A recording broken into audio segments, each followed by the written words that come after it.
I want you to think back to your first day in your industry.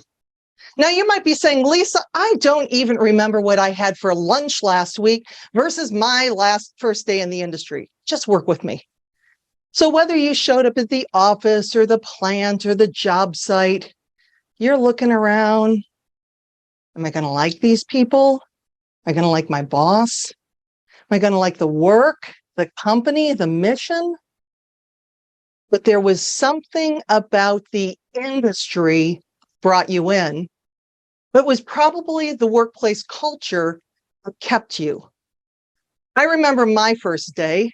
I was in the welding industry. Now I get there and I am the only woman in this room full of guys. And I'm looking around going, what in the world was I thinking? I mean, I knew what a weld was because I live in Northeast Ohio, and welds are the things that hold together the roller coasters at Cedar Point Amusement Park. But how they got there, I had no idea. So we went through training and we learned all the different processes, MIG, TIG, stick. We learned metal prep. We learned joining dissimilar metals and maintenance welding. But it wasn't until I put on that helmet, which I would do, but I'm having a really good hair day today. and I put that down and I struck my first arc. And I saw that red metal starting to flow.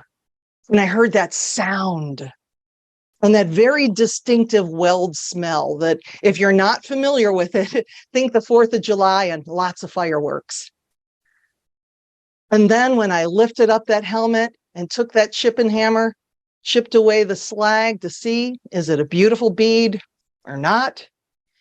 It was then I fell in love with the industry, but it was the culture and my boss that kept me there. Now you might be saying, Lisa, what in the world does welding have to do with employee retention and engagement, for goodness sake? It has everything. And if you're not familiar with the welding process, you have two pieces of metal and you use a third alloy to join them together using a heat process. So we can use this as an analogy. If you have that one piece of metal is your employee and the other piece of metal is the job, that alloy is everything else. It's your workplace culture, it's your leadership team, it's the coworkers, it's the mission.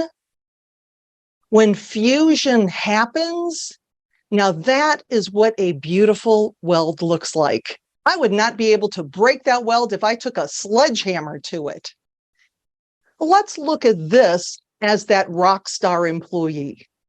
You know, you're not afraid to send them out to be in front of your customers. Their colleagues like working with them. They are more productive than the money that you are paying them, and they are not going to go down the street for 50 cents more an hour. On the other hand, when fusion doesn't happen, now I could probably break that weld with a small chipping hammer, but let's look at that as that toxic, horrible employee who sucks the life out of the room when they come into the room. Their coworkers hate working with them. You're afraid to send them out in front of clients or customers because you have no idea what they say or will do. And when that person starts causing people to leave, think about it. Who leaves? Best employees or worst employees? Your best employees. You can't afford to keep those people.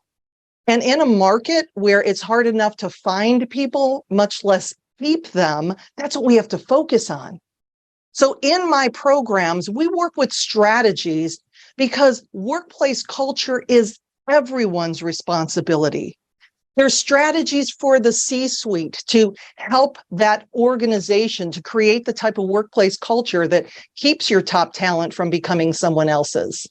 It's that middle, that management team. And you know that employees don't leave their jobs, they leave their managers. We work with strategies for them and the individual contributors because we all play a role.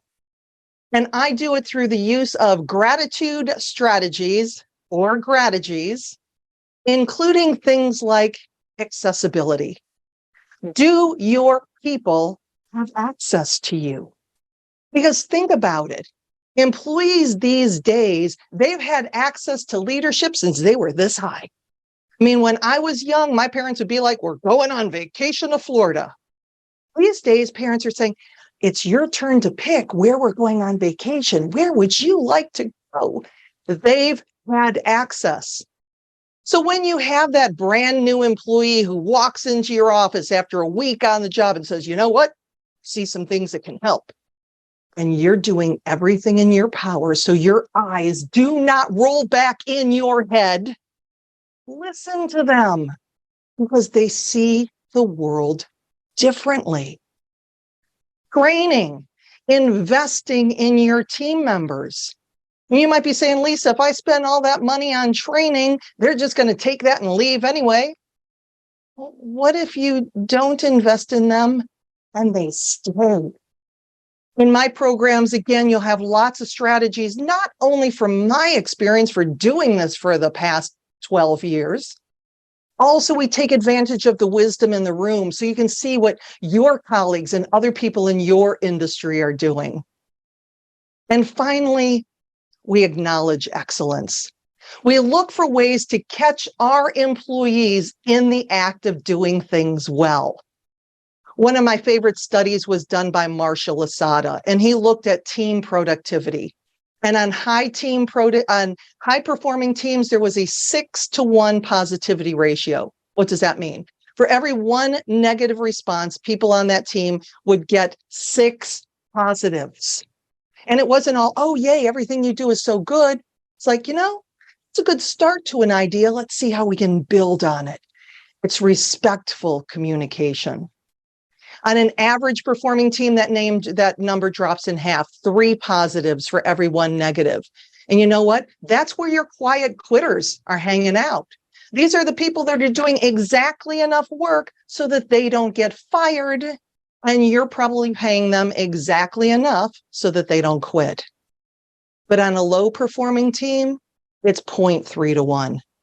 They're hearing 3 times more negatives than positives. So in my sessions, whether they are live on stage or virtual, I will leave your audience, your participants with real world strategies that they can use immediately. I'm Lisa Ryan. I would love to work with you and your teams, and I appreciate you. Thank you.